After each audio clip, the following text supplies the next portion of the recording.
Perfecto. Vamos a grabar la reunión para poderla difundir posteriormente por YouTube.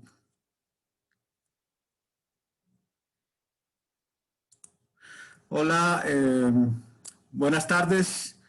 Bienvenidos a la conferencia de la doctora Bernardita Pérez. Ante todo, ella se define como una ciudadana dolida.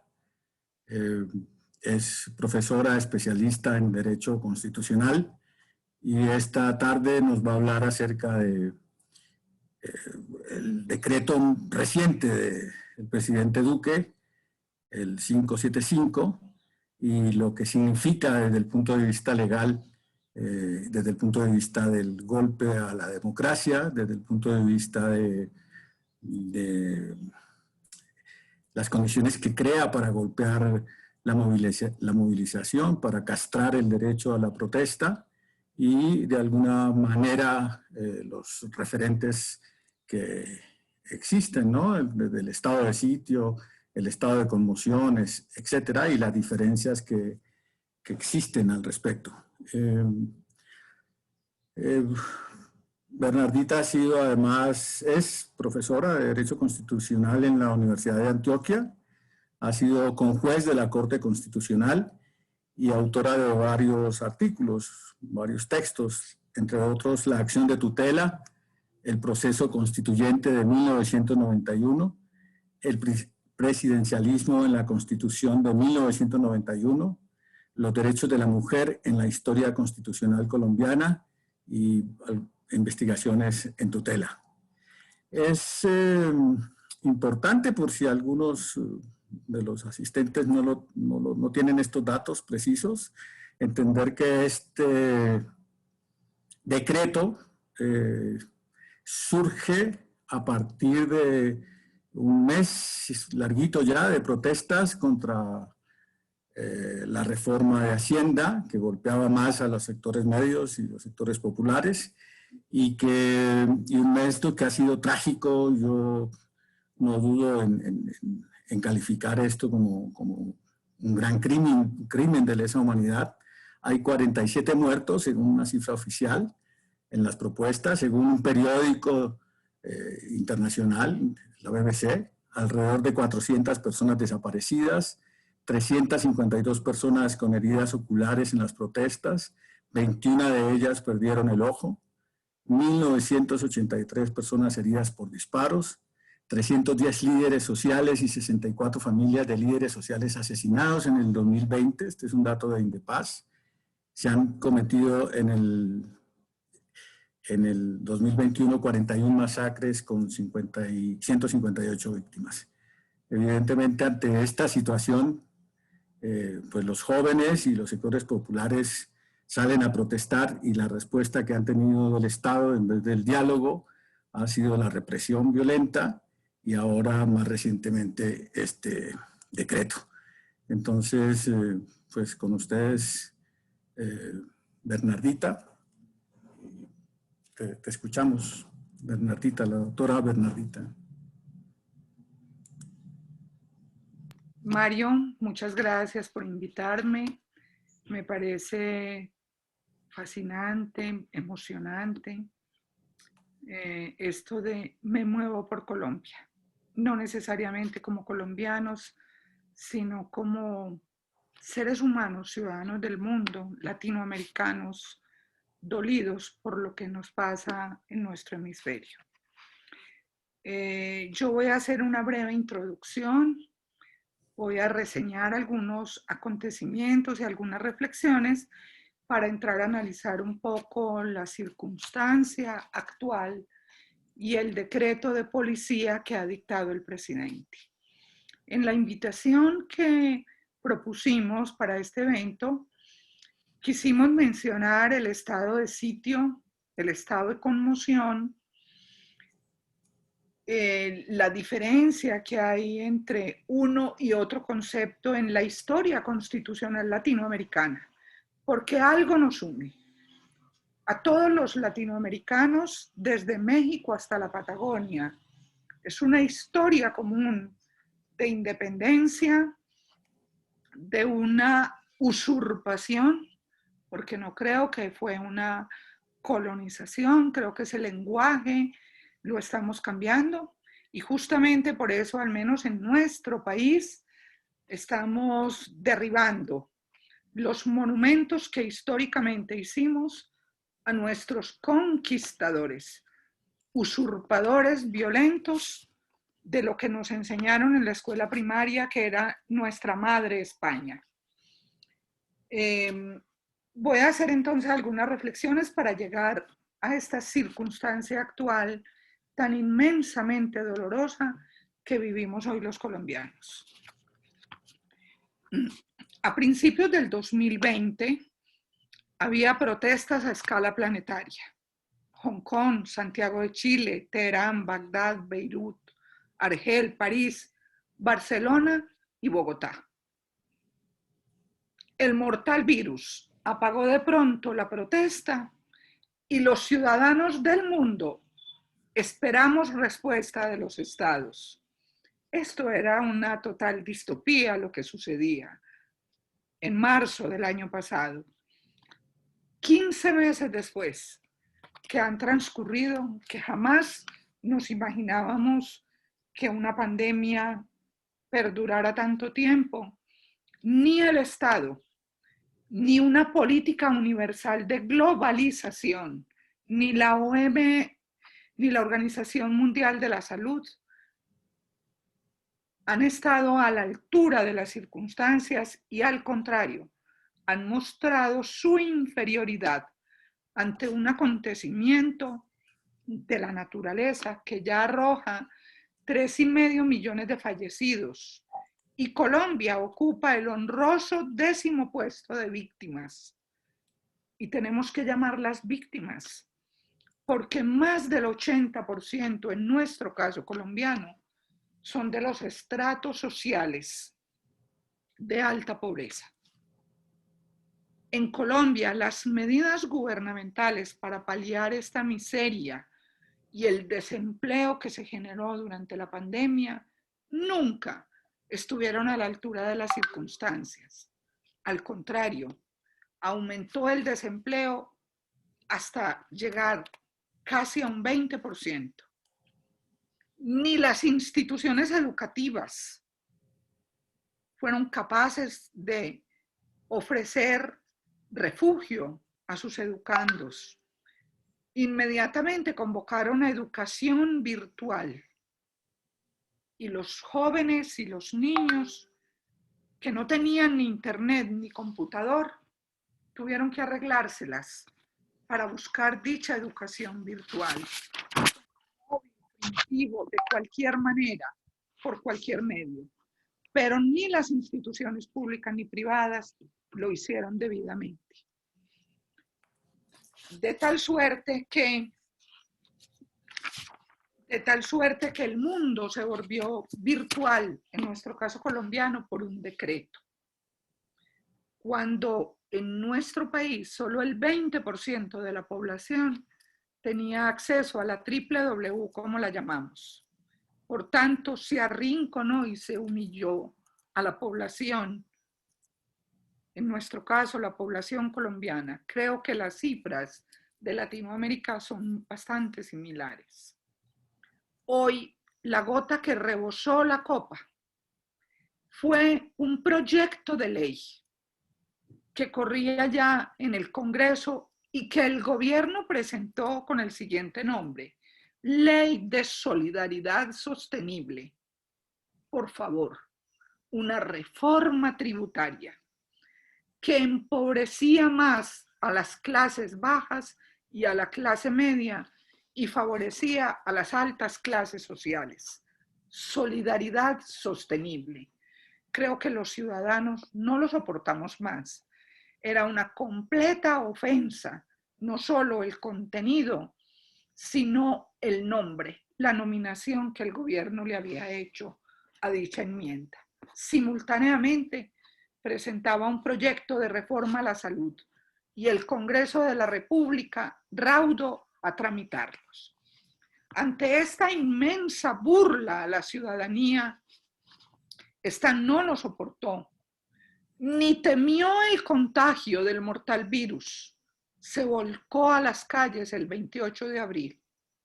Hoy ya ha superado un mes calendario. Y como tú lo dijiste en la presentación, tenemos casi 50 asesinatos,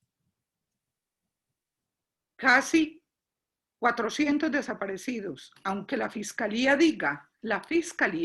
ha reconocido que son 120, más de 2.000 heridos y según algunas organizaciones no gubernamentales, 800 desaparecidos.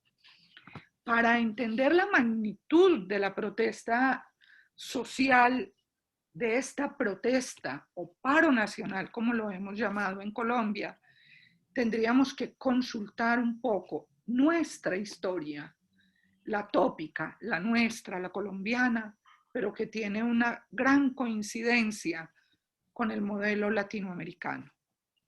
Colombia ha sido un país de democracia representativa meramente formal, corrompida. Los elegidos en Colombia compran sus curules. Eso es claro, hay datos, cifras clarísimas, estadísticas de que así es. La democracia participativa apenas empezó a aparecer en la Constitución de 1991 y como está diseñada, hemos advertido que solo hay participación democrática, por ejemplo, para creación de leyes que existe hoy en nuestro país, y las propuestas legislativas que se han hecho, todas son represivas y todas han sido presentadas y tramitadas por las élites de derecha del país. A partir de 1991, Colombia logró políticamente algo muy significativo y muy importante, un nuevo pacto político constitucional que consagró una cantidad de derechos llamados fundamentales, que es el lenguaje contemporáneo en el mundo, protegibles por vía de la acción de tutela o amparo, como se llama ordinariamente en los demás países latinoamericanos o en España. Y por tanto, apenas a partir de la Constitución de 1991, podemos decir que los colombianos tenemos hasta libertad de conciencia. Hasta dicha Constitución nos era obligado tener pensamiento cristiano y por tanto, si no tenemos libertad de conciencia, no tenemos libertad ni educativa, ni de expresión, ni libertad de protesta.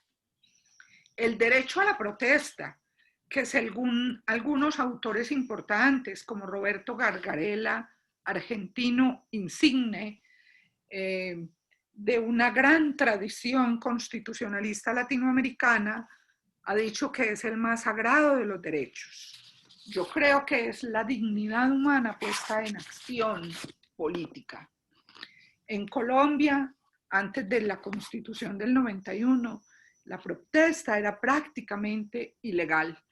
García Márquez nos lo narró bellamente en 100 años de soledad, cómo fue en 1928 la represión a la propuesta desde la institucionalidad pública a la protesta solo por mejorar unas condiciones laborales. La protesta social requiere redes de relaciones sociales, organizaciones, identidades, discursos colectivos. El derecho a la reunión, la asociación y la libertad de expresión son esenciales para la protesta. Las dinámicas propias del conflicto armado en Colombia, la guerra que hemos vivido, no el terrorismo como lo han llamado los gobiernos anteriores, sino el conflicto armado, afectan seriamente la protesta.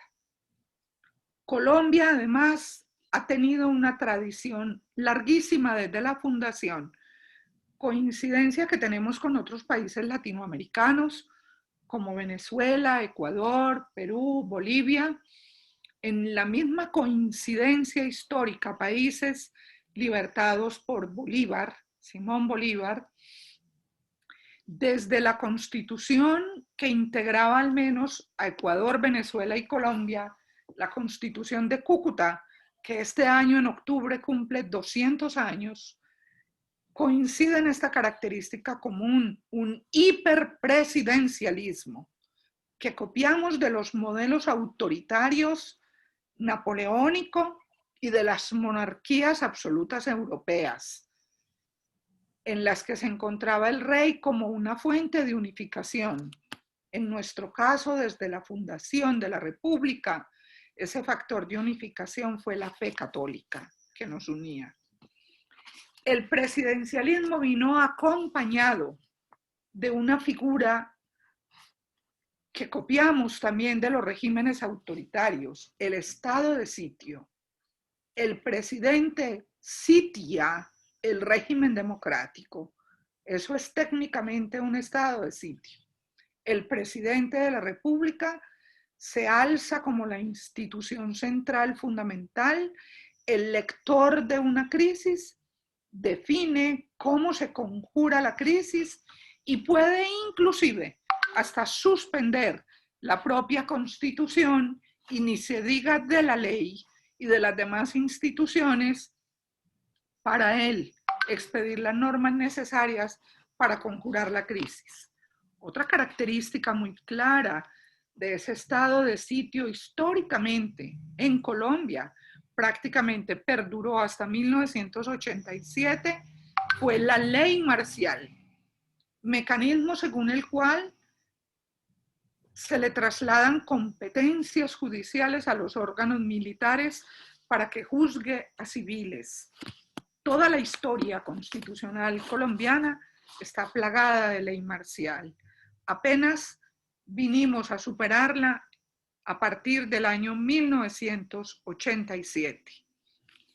La Constitución del 91 pretendió ser un punto de quiebre, modificó el estado de sitio por un estado de excepción, modelo en el que ya no pueden ser suspendidas las garantías ciudadanas básicas y esenciales, y tampoco la Constitución, y jamás de manera alguna la existencia de la ley marcial.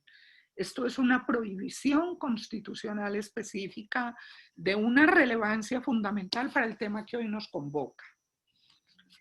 Sin embargo, la Constitución del 91 no modificó el régimen hiperpresidencialista.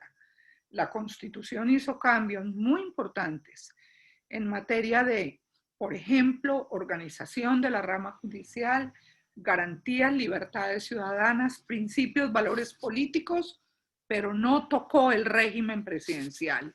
El gobierno de turno que estuvo al momento del pacto constitucional del 91, que fue el de César Gaviria Trujillo, fue muy hábil al alzarse él con el triunfo de la convocatoria a la constituyente y entonces lograr que el régimen hiperpresidencialista no fuera tocado.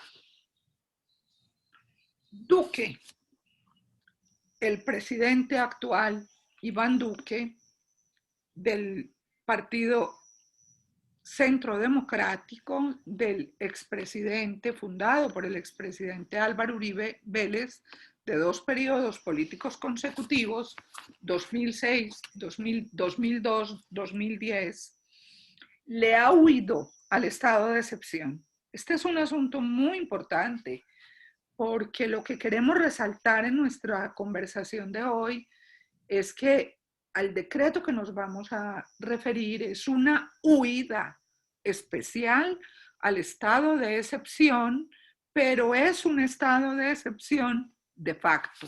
Vamos a decirlo de una vez.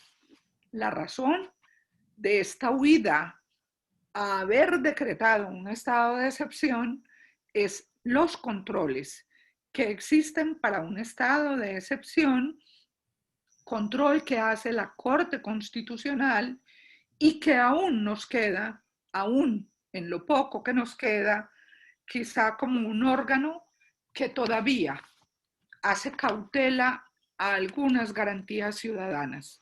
También el control político, que debería hacer el Congreso, pero que ya sabemos que no lo hará por otro acontecimiento político sucedido justamente esta semana y al que nos vamos a referir. El presidente Iván Duque, para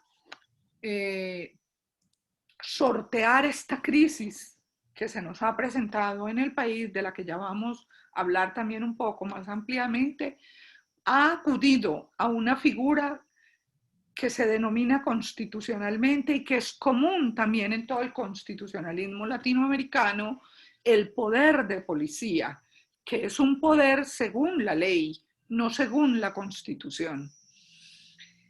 Desde el 2019, este presidente ha hecho actos, y ya lo anunciaba entonces cómo actuaría, porque desde las protestas del 2019, que nos cogieron durante la pandemia, como ya lo mencionamos, que fueron muy fuertes en noviembre del 2019, reprimió el paro nacional, la protesta social, con ordenar a los alcaldes decretar toques de queda.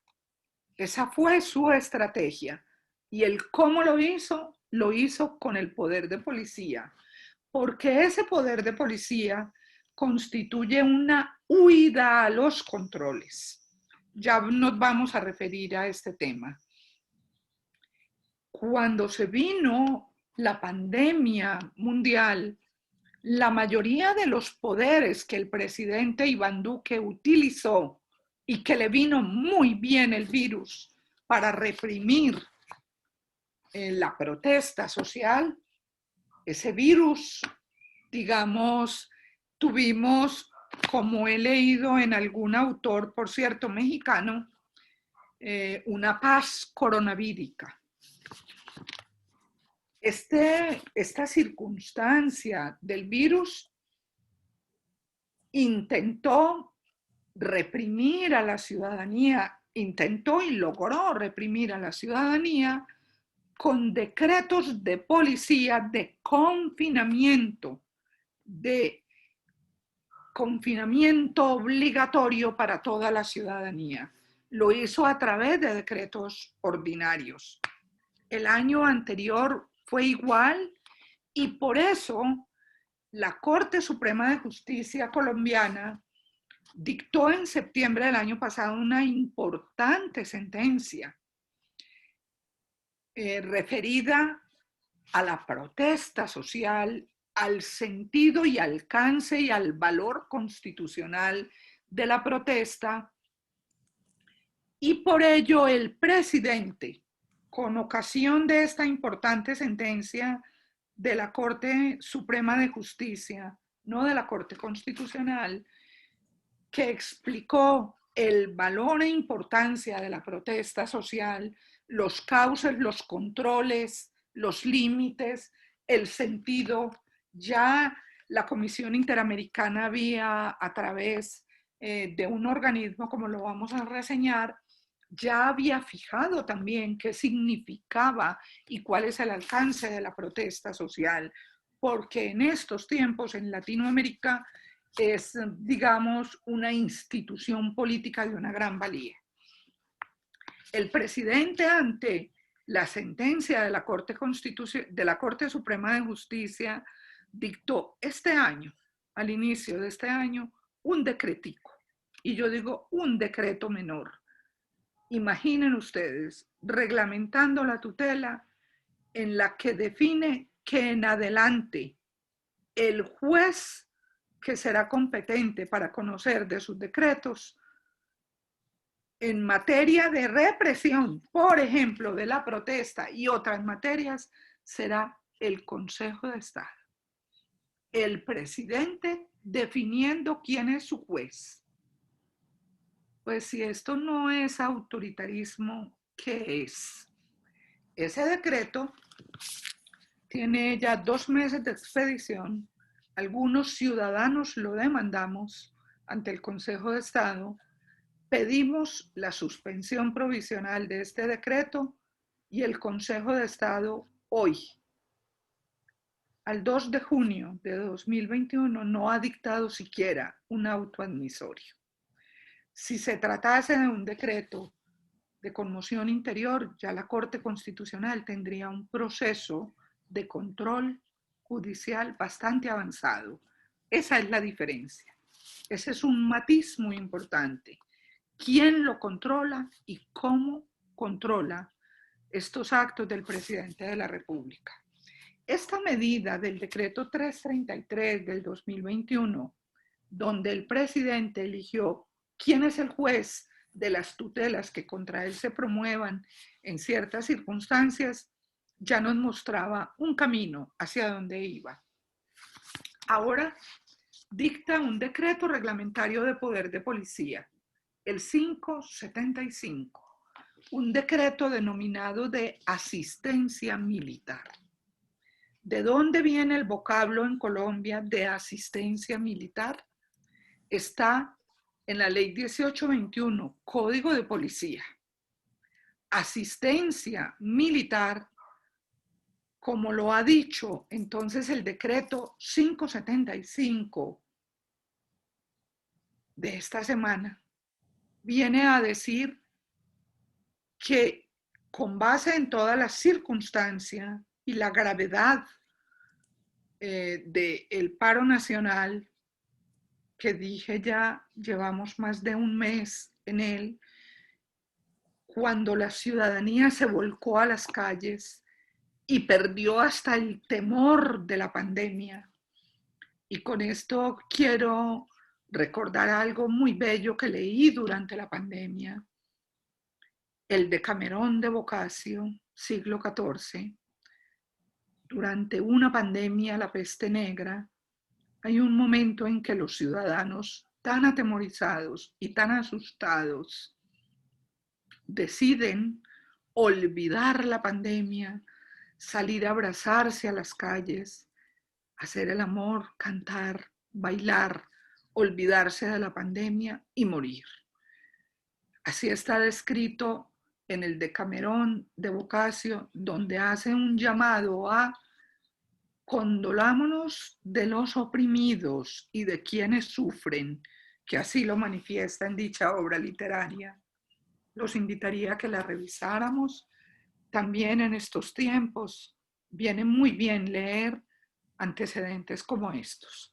Este decreto 575, que el presidente con uso de facultades del poder de policía ha llamado asistencia militar, define básicamente dos cosas. ¿Cómo el poder de policía debe coordinar con las autoridades militares a través de los gobernantes de ciertas regiones del país, especialmente Cauca y Valle? ¿Cómo coordinar las autoridades militares y de policía para afrontar y superar los hechos que dan lugar a la grave alteración de la seguridad y la convivencia? Así dice literalmente este decreto. Y se ordena a los alcaldes de estas municipalidades y gobernadores se les ordena levantar los bloqueos con el acompañamiento y coordinación de las autoridades militares y evitar nuevos bloqueos a toda costa. Esto es, sin lugar a dudas, un estado de excepción de facto.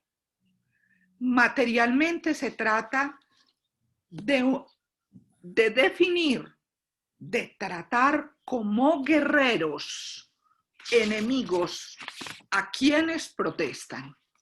Esto es un asunto fundamental porque las autoridades militares, conforme al reconocimiento del derecho internacional, es para el trato a los enemigos, pero no a los enemigos internos, a los enemigos externos en estado de guerra o de graves contiendas internacionales de orden público.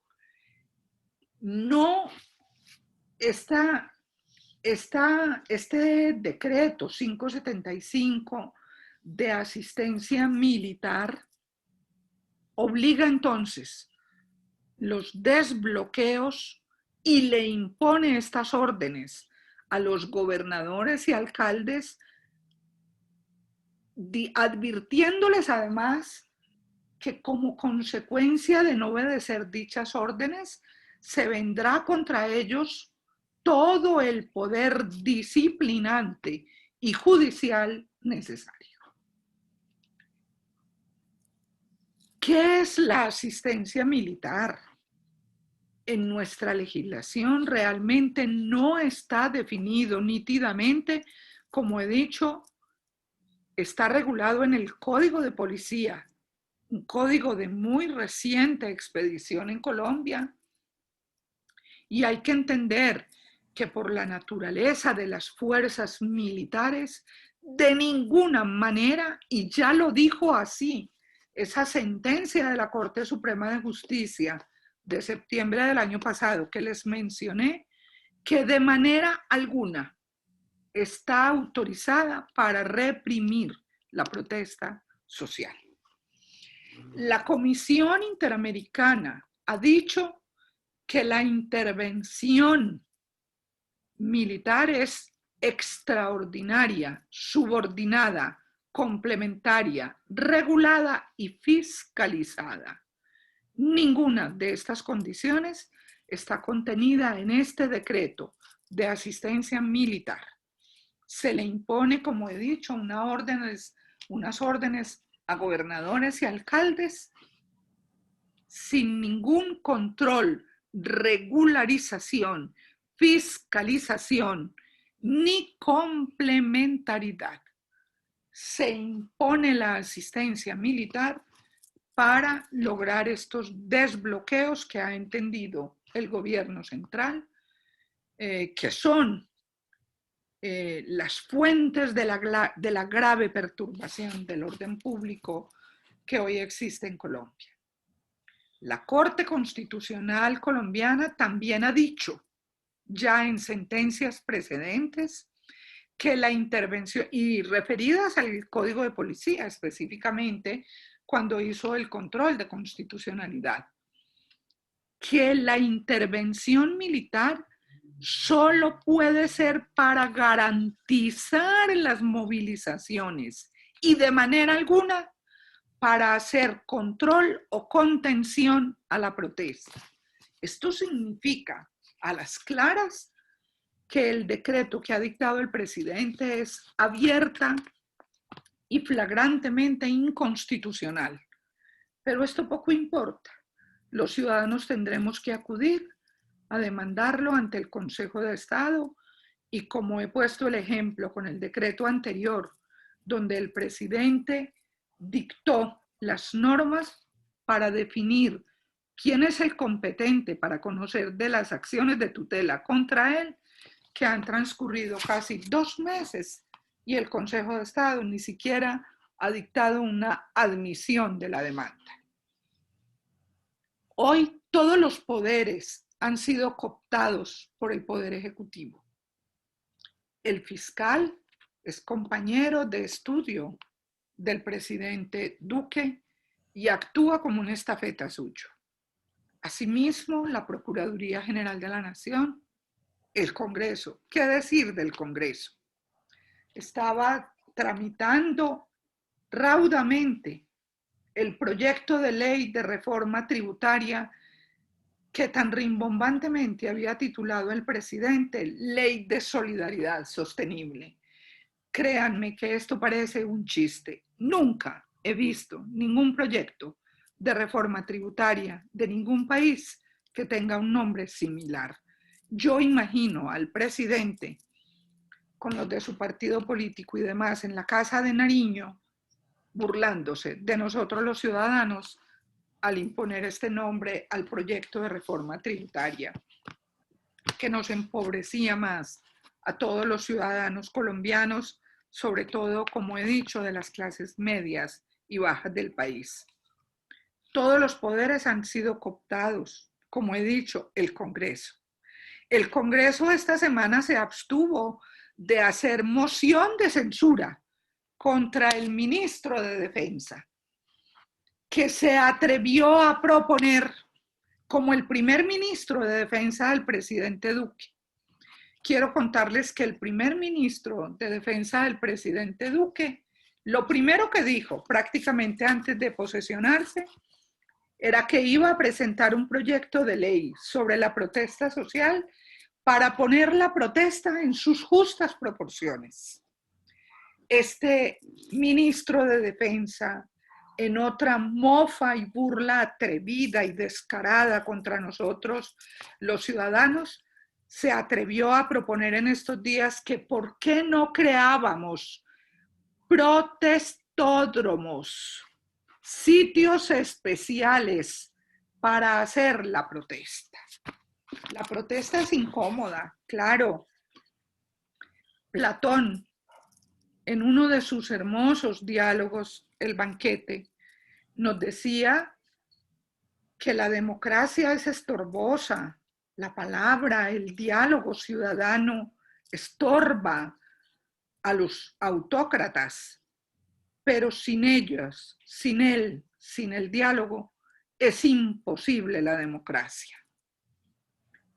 Imaginen ustedes entonces el escenario de Colombia con los ciudadanos en la calle ante un virus mortal que nos acecha, con el que casi tenemos en Colombia casi 90.000 muertos, ocupando el puesto número 10 en muertes del mundo.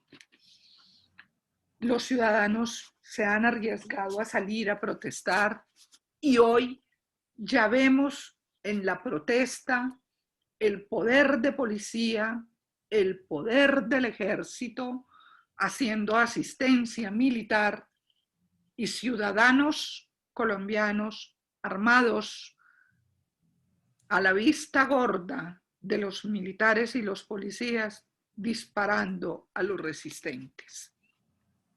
Esas son las fotografías que han circulado esta semana en el mundo entero.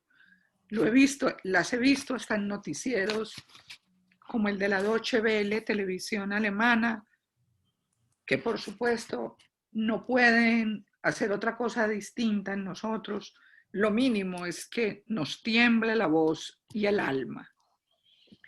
Tenemos entonces una resistencia civil muy fuerte en Colombia, pero que el gobierno pretende callar absolutamente con esta asistencia militar.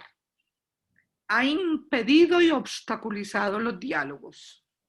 Este decreto tenía que regular, era el deber de regular, ante una protesta de la magnitud que hoy tenemos.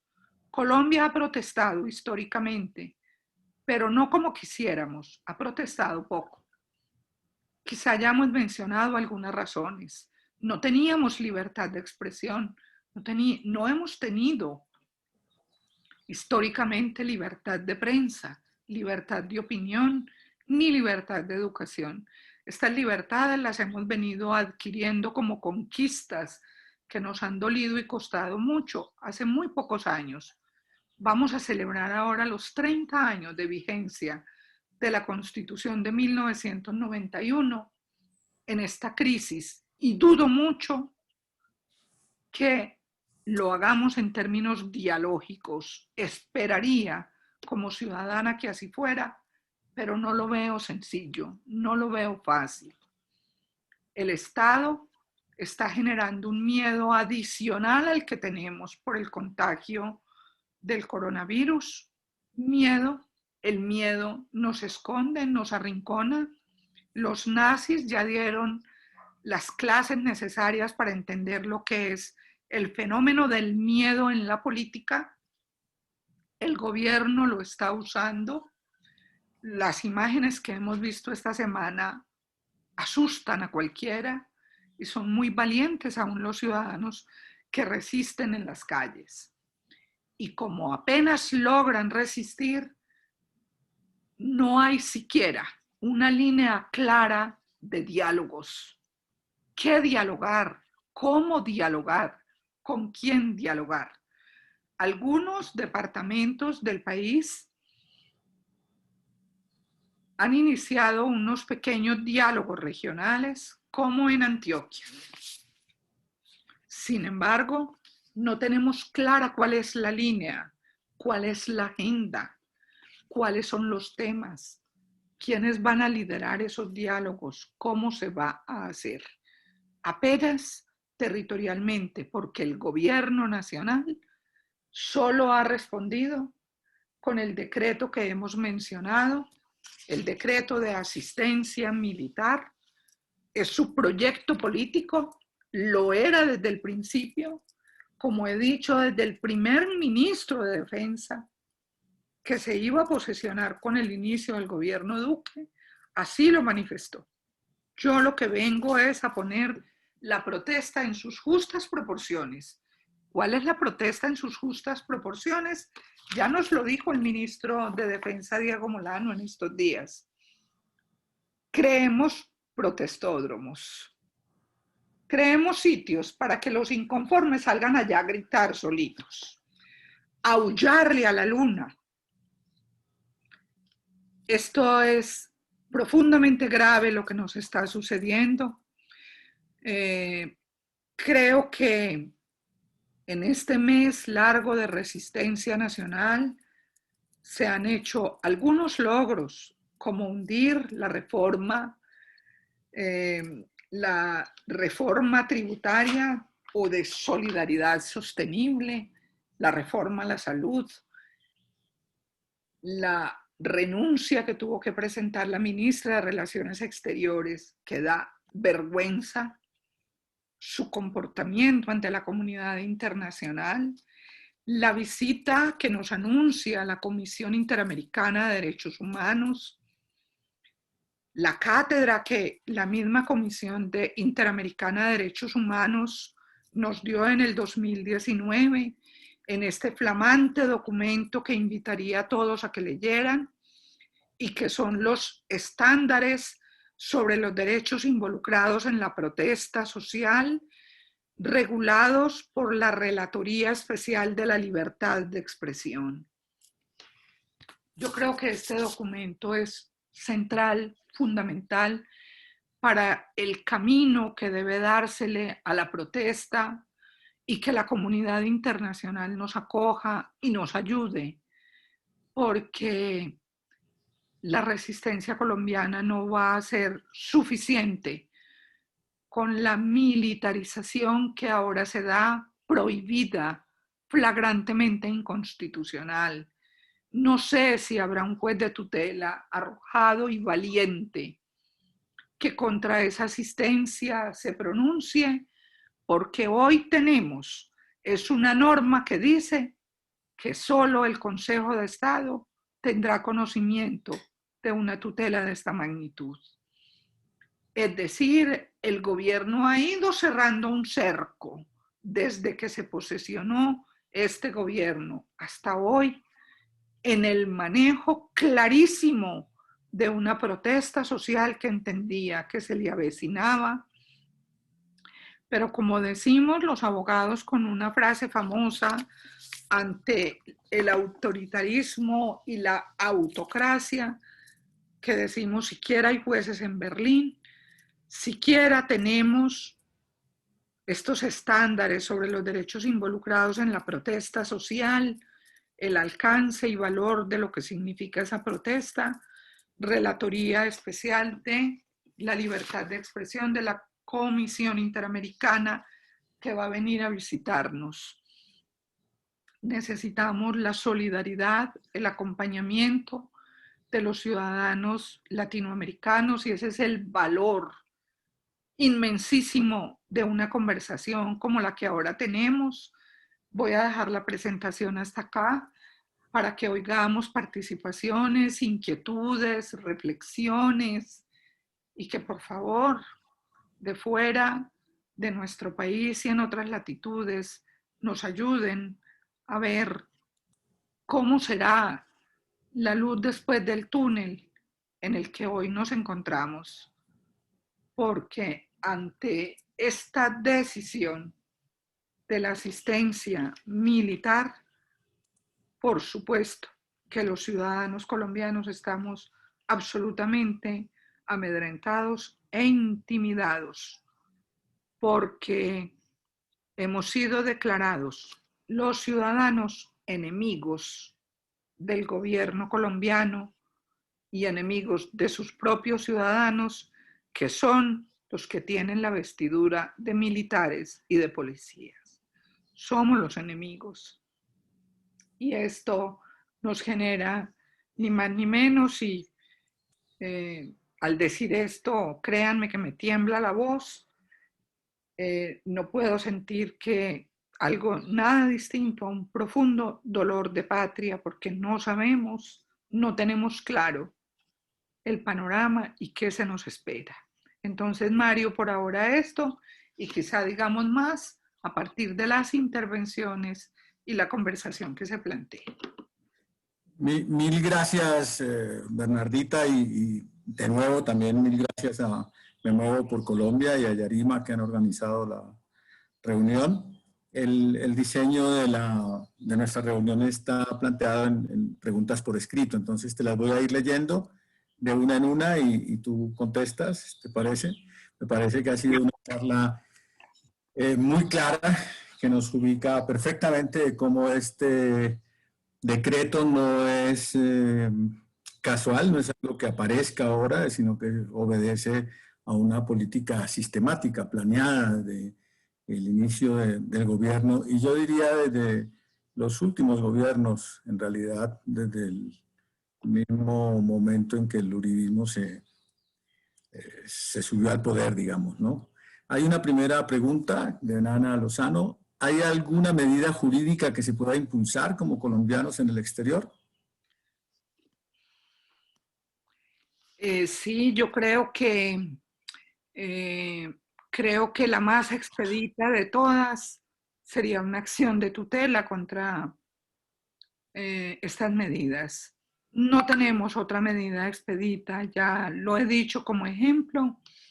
El presidente dictó un decreto hace casi 2 meses donde él definió en adelante quién será el competente para conocer de sus actos arbitrarios. Eso pues no existe en un Estado de Derecho, ¿cierto? Lo que aprendimos desde casi que la escuela primaria, que un Estado de Derecho es de separación de poderes. Pues yo no elijo al juez. El juez se me impone por el Estado de Derecho, porque si yo lo eligiera, pues yo, como dice la metáfora, yo amarraría a un perro furioso con salchichas, ¿cierto? Entonces, ya tenemos este antecedente y creo que, pues como he dicho, lo demandamos varios ciudadanos y no ha habido ningún pronunciamiento. Por tanto, podemos estar frente a un acto de barbarie total cuando el Consejo de Estado se digne a admitir siquiera una demanda contra el decreto. Por tanto, yo creo que la única opción es una acción de tutela contra esta medida. Y creo que he dado 2 argumentos básicos, 2 altas cortes colombianas, una mucho más tradicional como la Corte Suprema de Justicia. En septiembre del año pasado dictó una sentencia muy clarificadora sobre el derecho a la protesta y tuvo profundamente en cuenta esos estándares que ya he mencionado sobre la relatoría especial sobre la libertad de expresión de la Comisión Interamericana y las decisiones de la Corte Constitucional en la que dijo que la asistencia militar jamás puede ser usada para reprimir la protesta. Solo, al contrario, para favorecerla. Esos son los términos que dijo la Corte Constitucional, que son los correctos. La asistencia militar es para proteger a los protestantes. Y la asistencia militar del decreto 575 es para reprimir a los protestantes. se supone artificiosamente que se dice que para los bloqueos. Entonces, por tanto, yo creo que es la única acción. En Colombia, y tenemos que decírselo a quienes asisten de otras latitudes latinoamericanas, la acción de tutela es muy rápida. Un juez produce una decisión en no máximo 10 días hábiles. Ya debe haber algunas. Yo no le he seguido como la pista en estos 2, 3 días y no vi en la prensa que hubieran dicho tal cosa, pero seguramente debe haber alguna. Esa sería nuestra esperanza, que un juez de tutela suspendiera dicha medida. ¿Y ante un tribunal internacional no es posible ninguna acción? Claro, por supuesto. Mira, una solicitud especial ante la Comisión Interamericana de Derechos Humanos para que produzca una medida cautelar. De hecho, ¿quién más que la Comisión contiene todas las normas y límites sobre los estándares y protección de derechos mínimamente protegibles durante las protestas? Está dictado desde el 2019 por la misma comisión. Entonces, perfectamente esa podría ser. Creo que es mucho más expedita una tutela en Colombia porque sería cuestión de 2 o 3 días que se dictara una medida provisional. No lo he visto, pero también, por supuesto, ante la misma comisión que tiene toda la relatoría sobre los límites y alcances de la protesta.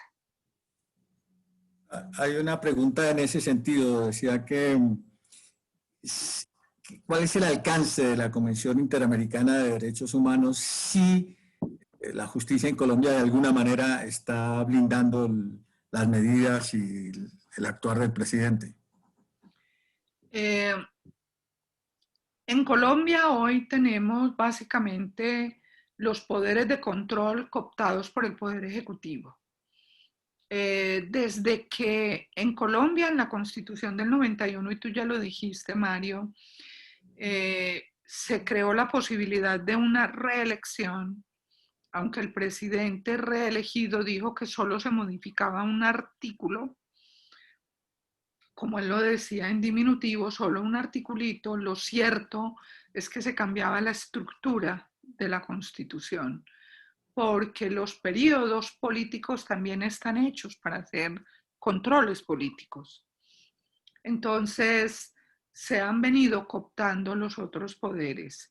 El poder judicial, yo sí tengo que afirmarlo, no puedo decir, porque sería muy irresponsable manifestar, que el Poder Judicial absolutamente está cooptado por el Poder Ejecutivo. Creo que no. Y esperaría que no. Esperaría como esa frase del siglo XVIII, siquiera hay jueces en Berlín, que lo decía un pobre campesino frente al monarca que le quería quitar sus tierras. Le decía, usted no me las quita porque todavía hay jueces en Berlín. Esa es la historia de esa preciosa anécdota. Yo creo que la justicia no está cooptada, pero si no lo lográramos por una vía de esto, y esto tendrían que ser vías muy rápidas, porque es que esto es de ya, es de ahora, es de ayer, es de mañana a las 8 de la mañana. Eh, Tendrían que ayudarnos con la intervención de la Comisión Interamericana, con una medida cautelar. Ese sería el camino. Y yo creo que tenemos jueces valientes en Colombia, bastantes. Lo que pasa es que son tantas las arbitrariedades que ellos tampoco logran hacer una contención total a dichas arbitrariedades. Aquí hay una pregunta que creo que es interesante en términos de conceptos. ¿Se podría hablar de una dictadura en Colombia ahorita? Yo lo pondría hoy en términos de autoritarismo estatal. Eh, el término dictadura, pues digamos en el lenguaje estricto, eh, no lo diría tanto allá, pero no estamos lejos de llegar allá. Si el poder judicial pierde su independencia si los ciudadanos somos arrinconados y encerrados tras el miedo que se está generando por esa asistencia militar, la militarización completa respecto de la ciudadanía, sí tendríamos que hablar de una dictadura. Y Colombia, tú lo sabes, se ha jactado históricamente de decir que somos un país demócrata. Yo creo que es una democracia esencialmente formal. Muchos de nosotros y de quienes hemos enseñado el derecho político y constitucional, hemos tenido esperanza en la democracia participativa. De hecho, esto que ha sucedido nunca en la historia, tú lo sabes, Mario, nunca en la historia del país habíamos tenido una protesta de esta magnitud. Y menos en una situación donde se nos dice que si nos arrimamos a otra persona nos podemos contagiar de una enfermedad fatal. Es que son unas circunstancias excepcionalísimas que sé que un día la historia la registrará. Aún no, pero no estamos lejos de esto y por eso es necesario suprimir e imponerle al presidente y solicitar también abrir una investigación política al poder presidencial por haber dictado esta medida y todos los desmanes que se han cometido. Hay otra pregunta, digamos, como en el mismo sentido. Dice, ¿qué tan próximo estamos o si puede venir después y al mismo tiempo supongo cuáles son las diferencias con la declaración del estado de conmoción? Bueno, miren, al menos en Colombia y creo que en la mayoría de los países que hemos copiado estos modelos, los modelos de estado de sitio que se llamaban históricamente y que en muchos países aún se llaman así, el estado de sitio era un poder muy grande para el presidente de la República. El presidente define discrecionalmente que hay un estado de desorden tal que le autoriza hasta suspender parcialmente la propia constitución del Estado, suspender todas las leyes que le parezcan inconvenientes y entregar poderes a los militares. Históricamente fue mucho eso el estado de sitio. En Colombia, con la Constitución del 91, porque nosotros vivimos estados de sitio de 40 años de historia consecutiva. O sea, lo recordábamos, Mario, cuando estábamos planeando este evento, el Estatuto de Seguridad del gobierno de Turbay. Era eso. Entregarle a los militares el control ordinario del orden público, la represión a los civiles y además el juzgamiento a los civiles por delitos políticos y todos los delitos consecuenciales o correlacionados con el delito político. Eso se llamaba ley marcial. Ley marcial. Vivimos un estatuto de seguridad muy largo durante todos esos periodos de estado de sitio en Colombia. Dijimos que afortunadamente la Constitución del 91 lo cambió por un estado de excepción con controles importantes, como el control de la Corte Constitucional. Pero el presidente Iván Duque sabe que no le conviene la declaratoria de un estado de excepción y prefiere un poder ordinario porque tendrá un control más difícil, que es el control que hace el Consejo de Estado que hemos dicho. Él le huyó intencionalmente al estado de excepción por medio de un decreto menor.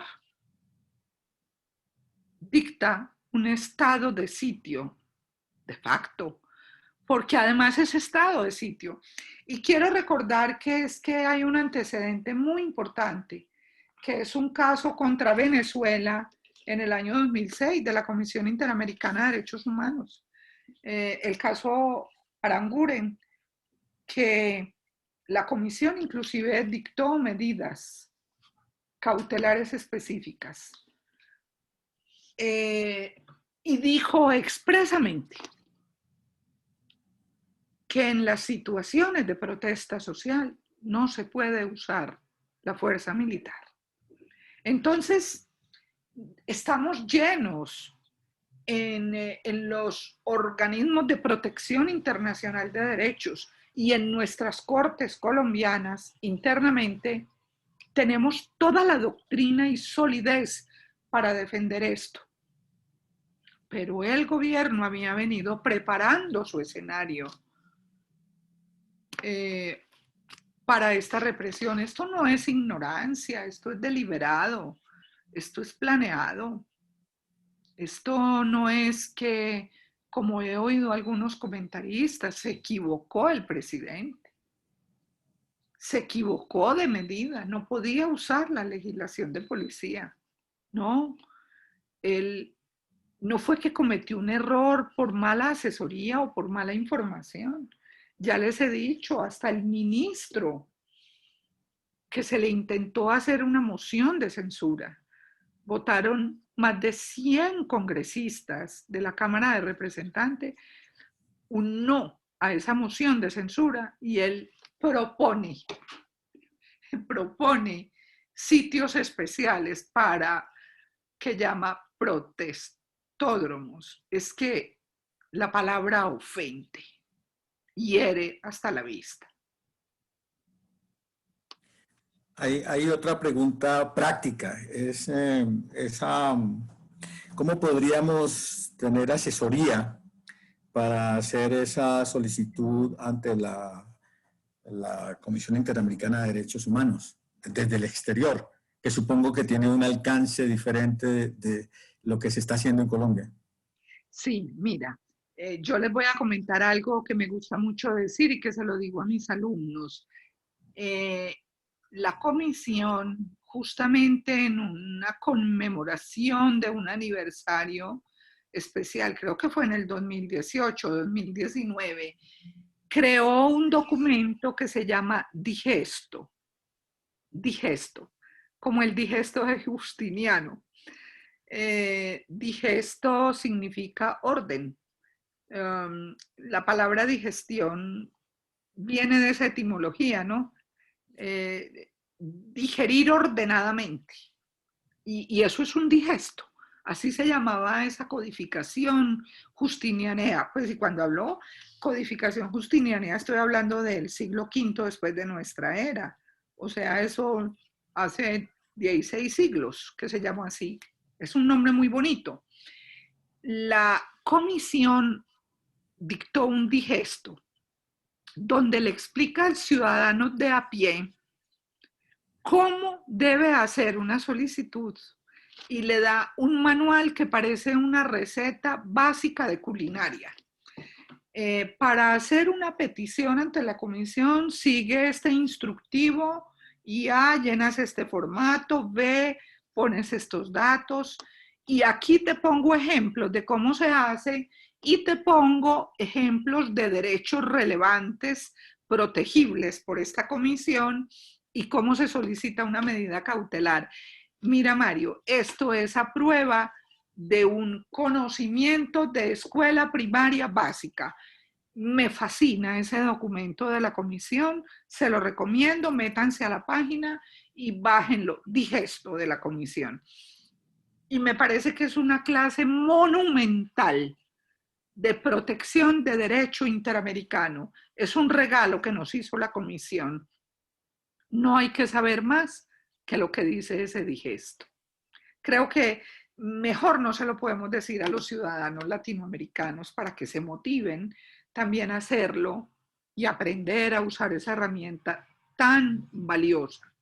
Pero mira, quiero decirte que ese es otro viso muy importante, no tiene que ver con nuestro tema.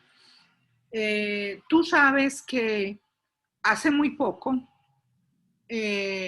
la Corte Interamericana se pronunció, y ya se había pronunciado la Comisión con una medida cautelar, sobre la destitución que había hecho en Colombia el Procurador General de la Nación al alcalde de Bogotá, Gustavo Petro. ¿Te acuerdas? Sí, claro. Y la Corte Interamericana determinó que Colombia tenía unas normas jurídicas inválidas que violaban el derecho interamericano porque la supresión o suspensión de derechos políticos para quienes han sido elegidos popular y democráticamente no la puede hacer un órgano administrativo.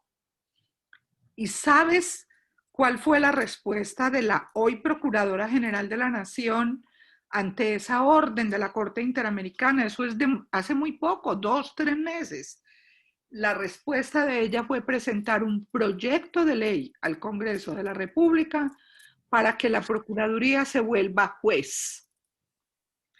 O sea, esto es de una vergüenza, que esto da es pena decirlo así. Yo decirle a mis alumnos de un curso básico de Derecho Político que la separación de poderes es que por ley se puede volver juez a quien no es juez.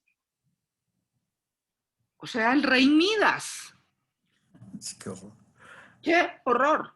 Y esa fue la respuesta de la procuradora. Ella presentó ese proyecto de ley. Entonces, mira el respeto que Colombia hoy está manifestando a las decisiones de un organismo interamericano del más alto valor para los latinoamericanos, que es un derecho casi sacro para cualquier latinoamericano hoy, creo yo, tiene un valor y una importancia absolutamente relevantes.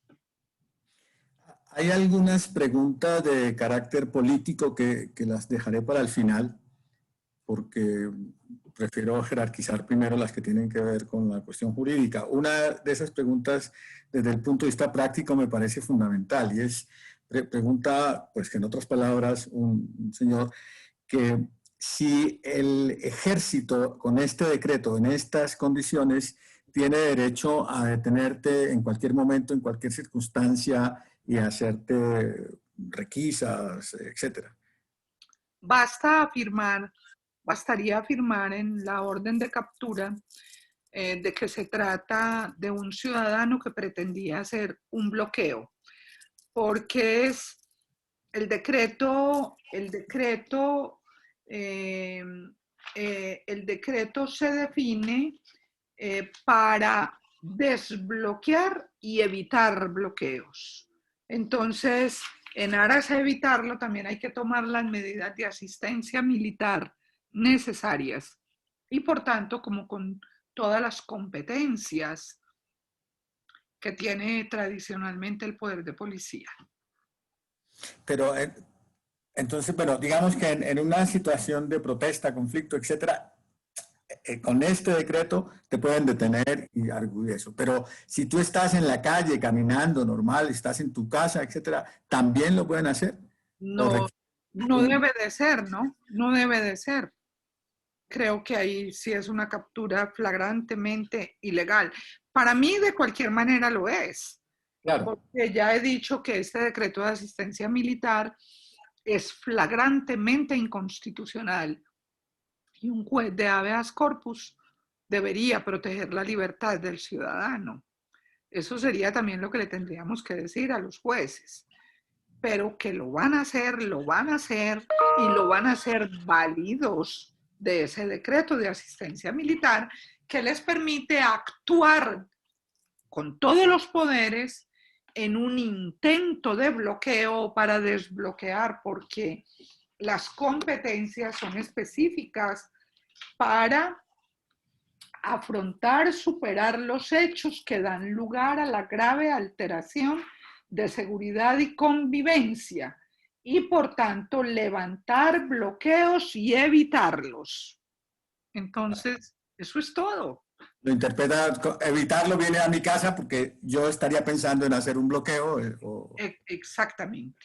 con esa... Entonces, eso es de un grado de peligro total. Ya.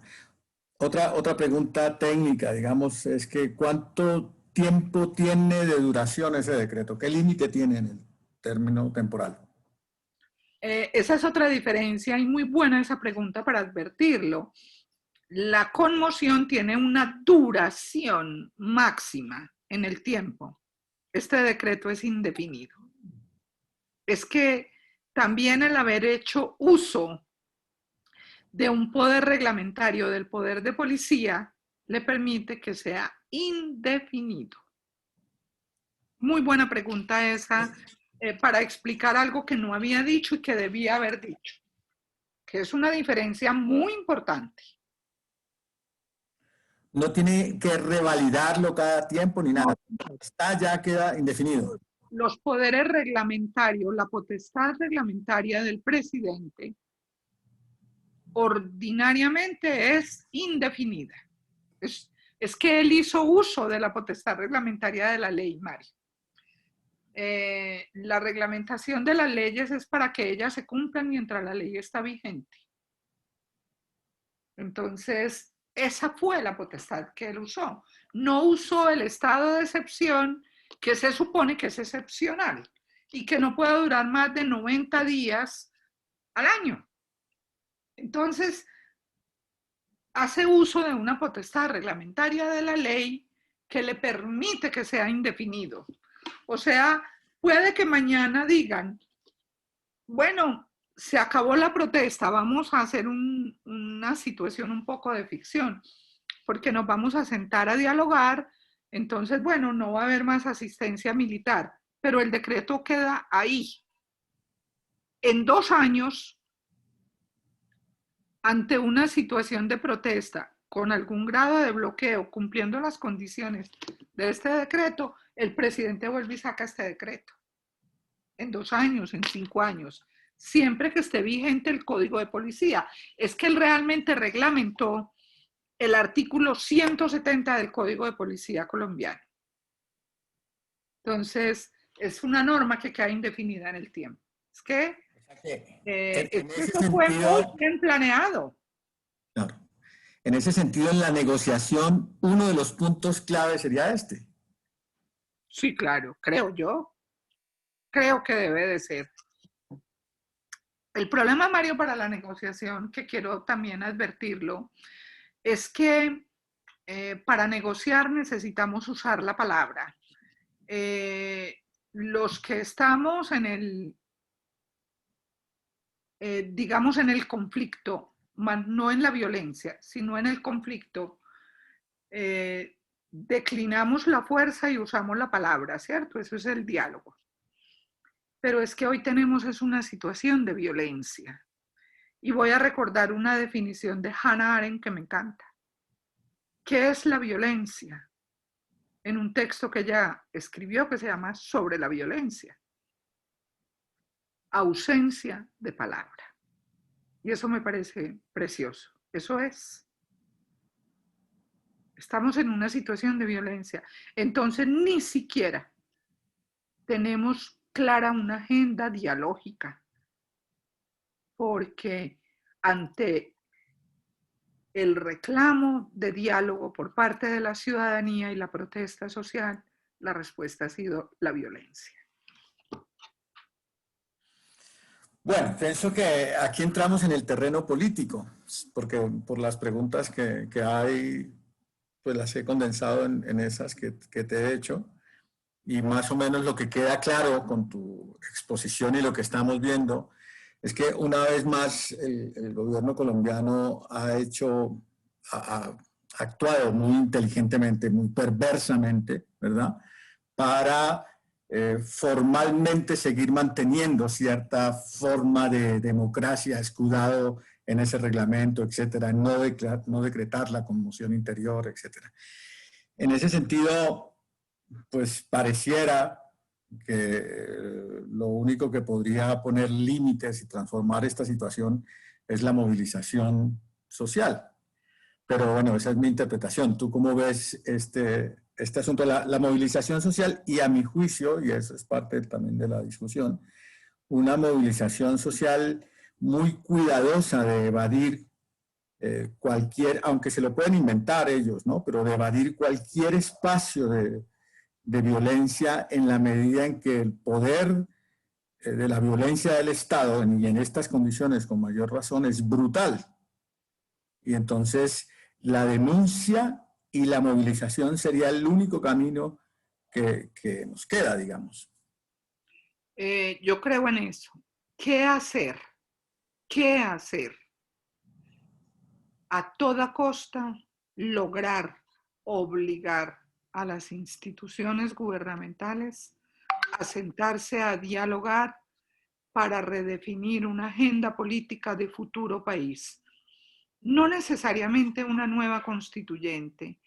Tú sabes que el tema chileno ha terminado en un proyecto de nueva constitución, ¿cierto?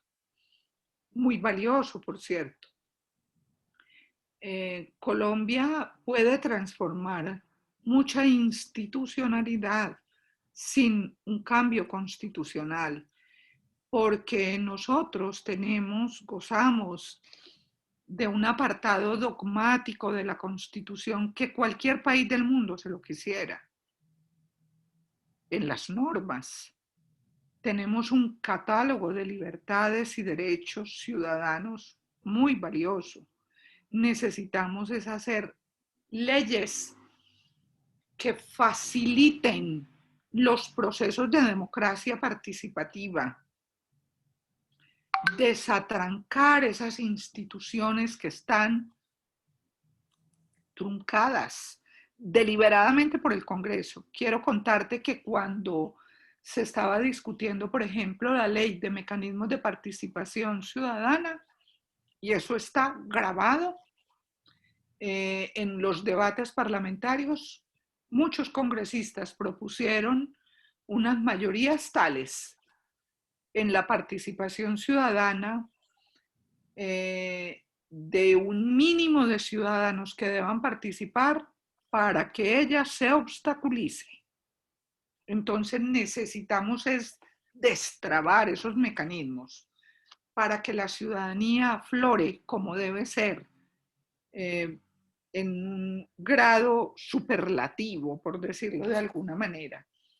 Entonces yo creo que lo único que nos queda, con toda seguridad, es la manifestación pública ciudadana pacífica, mansa, solo usando la palabra para obligar a la institucionalidad a que advierta la importancia y de que sí hay una sociedad civil capaz de cohesionarse, organizarse, y se nos avecina una agenda electoral.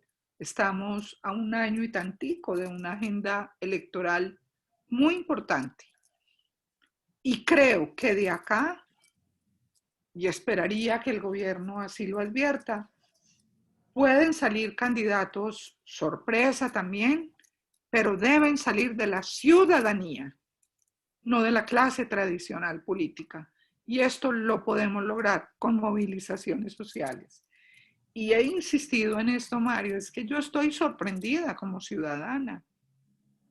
Cuando yo lo leí el año pasado en la obra El Decamerón, esto mismo, yo jamás me lo imaginaba en Colombia. Es que por eso quise empezar mi conversación con eso, diciendo que cuando empezó la pandemia teníamos muchos conflictos armados en el mundo y todos fueron silenciados por la pandemia. Y en Colombia aflora de esta manera en medio del peor pico de pandemia en la historia de nuestro país. Porque nosotros no somos Italia y Francia, donde esto terminó en julio del año pasado, el pico más grave. Nosotros estamos en el momento más grave. En estos días, hace muy pocos días, tuvimos el mayor número de muertos en un día, en toda la historia de la pandemia. Entonces, si lo hemos hecho perdiendo ese miedo, que es el miedo a morir, por un virus que nos acecha, ¿por qué habríamos de tenerle miedo a lo otro? ¿Por qué habríamos de tenerle? Y creo que esa ha sido la manifestación ciudadana. Entonces tenemos que lograrlo en un grado más superlativo y estos escenarios convocan, invitan y sobre todo que desde afuera, con los medios de comunicación, las redes sociales, eh, acudir ante los organismos internacionales y demás, signifiquen una ayuda también eh, para la población de nuestro país. Así es. Me preguntan, y bueno, eso sí ya sería un asunto de organización a partir de las comunicaciones que tengamos, etcétera. ¿Cómo podríamos establecer contacto con abogados que en Colombia nos ayudaran a redactar de la mejor manera posible la solicitud ante la Comisión Interamericana de Derechos Humanos? De alguna manera es una solicitud porque estoy seguro de que hay varios abogados entre nuestros. Sí, por ejemplo, de justicia, es una organización que sé que está trabajando en eso, pues que me enteré esta semana que estaba trabajando en eso, de justicia. Eh, este instituto, José Alvear, también, yo creo que hay muchas organizaciones y ustedes mismos, ¿no? Me muevo por Colombia, creo que a través de esta importante organización tan bonita, tan valiosa, estando aún en el exterior, dolerse tanto de lo que pasa en su madre patria, es algo muy valioso, muy significativo, que aplaudimos. Yo creo que hay muchas organizaciones, yo puedo averiguar algunas y comentarte para que puedas darle información a la gente que te lo consulte. Bien, hay muchísimos saludos, no leo los nombres, son varios que te felicitan por la claridad, el hilo conductor de la explicación de lo que sucede desde el punto de vista jurídico y también creo que nos has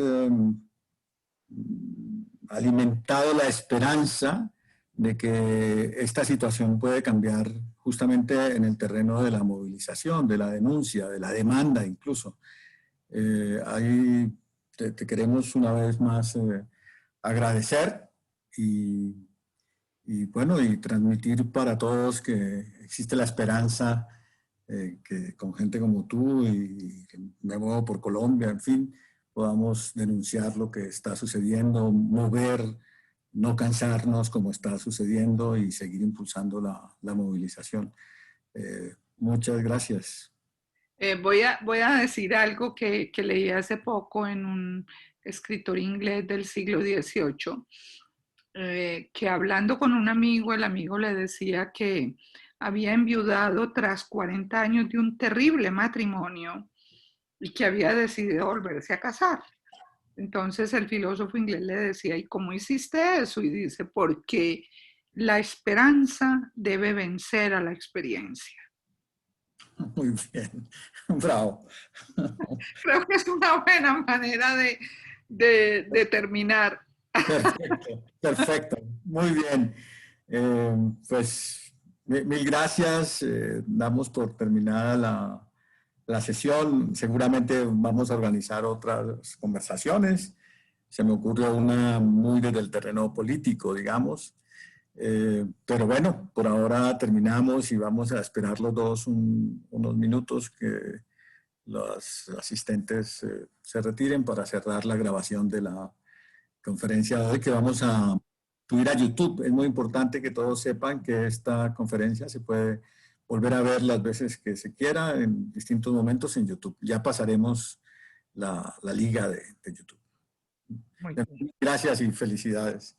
Y con esperanza, ¿verdad? Con la sonrisa, la esperanza, aunque nos duele, pero creemos que se puede construir una Colombia mejor. Claro, cuando la perdemos ya no somos nada.